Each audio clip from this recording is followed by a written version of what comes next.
So I personally, myself, and I'm sure a lot of other homeschool moms have had several people ask them this year, with it being such a unique year, what we use for curriculum. I can't even tell you how many times I've got that question over the last probably 3 or 4 months. So I thought the easiest thing would be just to kind of give you a rundown on what we're using this year. Keep in mind that homeschool curriculum choices are like the sky's the limit. I mean, there are quite literally probably thousands of options out there, and you can find curriculums that best suit your children and their learning needs. I don't typically use the same curriculum for both kids. They both have different learning styles, so we go with different curriculums for them. And that's what's great about the freedom of homeschooling, is that you find what works for your kids. My kids are going to be, Miley's going to be going into the 7th grade. We're probably going to start next week. So she'll be starting the 7th grade. Isaac will be starting high school, so he'll be a freshman, 9th grade, next week when we start. I've been working on going through this the last couple days and getting things sorted out. It takes a couple days because they're old enough now that a lot of their things are online, not everything, but some. And so we have to set up accounts, update computers, do all that jazz going into the school year. So anyway, I will give you a rundown on what we're using. Okay, I'm going to start with Miley's stuff. So remember, she's going into the 7th grade. So with the way that it works in the state of Missouri, every state is different when it comes to homeschool laws. The best way to figure out what your state requires is go to hslda.org, and then there's going to be a map of the United States, and you just click on your state, and it will give you the laws for your state, so that you know exactly how you're supposed to keep your records and stuff like that. In the state of Missouri, you're supposed to log 1,000 hours within a year's time. Your year can be, whenever you want to start to whenever you want to end. We typically just do like July 1st to June 31st.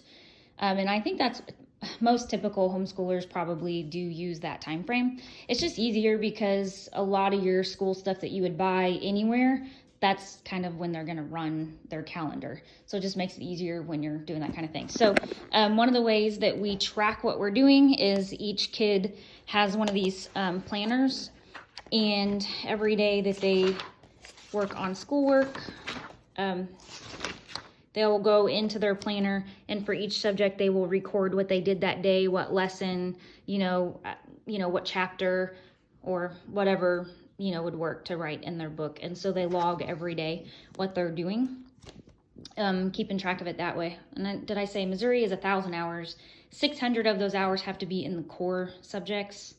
I think, if I'm wrong, somebody correct me, but I think it's 600 hours in the core subjects, which are, math, science, history, and like your reading, language arts. So for her language arts this year, we're doing essentials in writing. We did this with Isaac last year for 8th grade. It was absolutely fantastic. It was a game changer when it comes to writing skills. So I knew that it was going to be a good for her, but it is an online video course. So they have a teacher online. It's a video every day. The video is 15 minutes or less. And they break down different types of writing styles. I don't know if in the front of this one so it goes over grammar, and then you're going to be doing different kinds of papers basically through the year. So, and it breaks them down, really helps them understand that.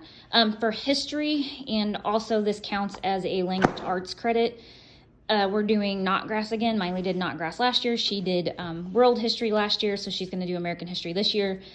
This is not an online course. This is a reading course. It's a textbook. At the end of every chapter, there's your activities for the day, what you're supposed to do, and you just go through the activities at the end. So these come with, this is an extra reading book. Then there's a timeline. There's like maps and geography that go with it. There's a workbook with worksheets, and also lesson reviews that go with that. And somewhere think it might be in that. There's tests in there. And then these books go with that curriculum. So she'll be reading these literature books this year as she goes through that curriculum. And in the lesson activity at the end, it just tells her what book to read and what chapter to read for that day for those lessons. So that is history and language credit on those. She's going to be doing Saxon math. She's been doing this for a couple of years. Honestly, this is the one that I found that works best for her. She's actually she's halfway through this book, so we'll be starting the next book in the next probably 2 months.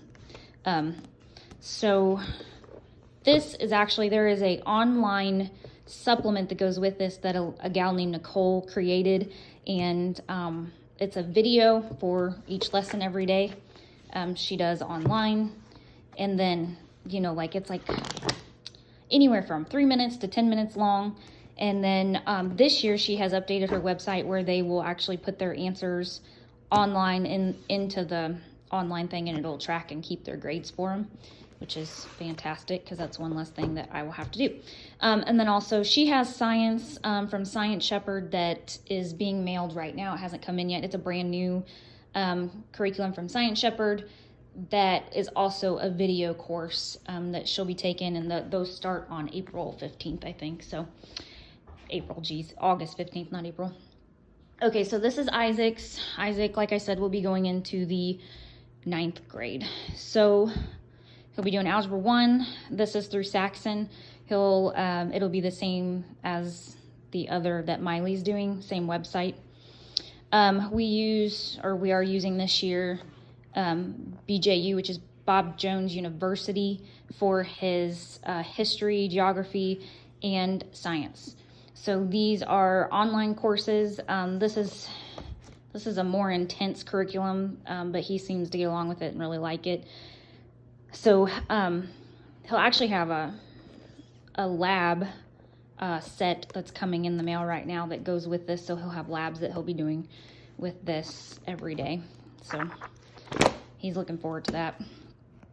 Literature, which the literature and the writing will go together for a full language arts credit for the year. So Essentials in Writing for the writing course, and then Essentials in Writing also, or it's called Essentials in Literature, same company, for literature. And hopefully we get to this and he reads the Hobbit book. So that's the plan for literature. These should each take a semester. The literature this past year took him a little longer than a semester, which, it shouldn't have, but it did. So, and then for an elective, he's doing a logic course. So this is Introductory to Logic. So he'll be working on that. And then he also has the book where he'll have to log every day what he does. And then he'll also have another elective that'll be a shop course that I have to do the paperwork for that, because it'll be something that he actually does on the farm, and it'll be counted as an elective credit for high school.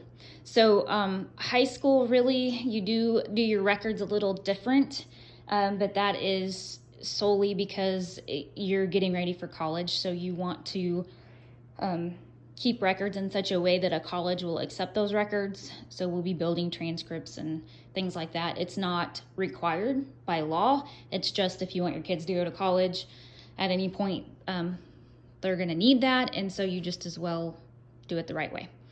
So, and also keep in mind, this is just a tip of the iceberg when it comes to curriculum that's available and that can be used. A good source, if you're just starting out, especially in your younger grades, to find curriculum is going to be christianbook.com.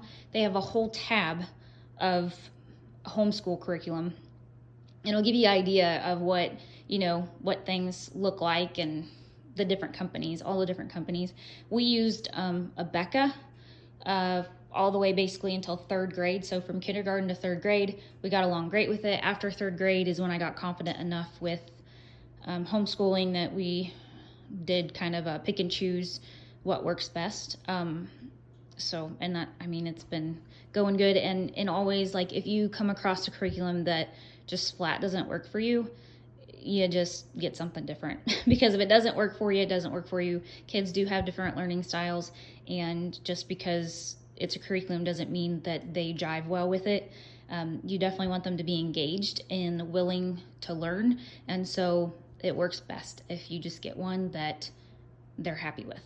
So, and this is kind of where we have settled with what works best for us.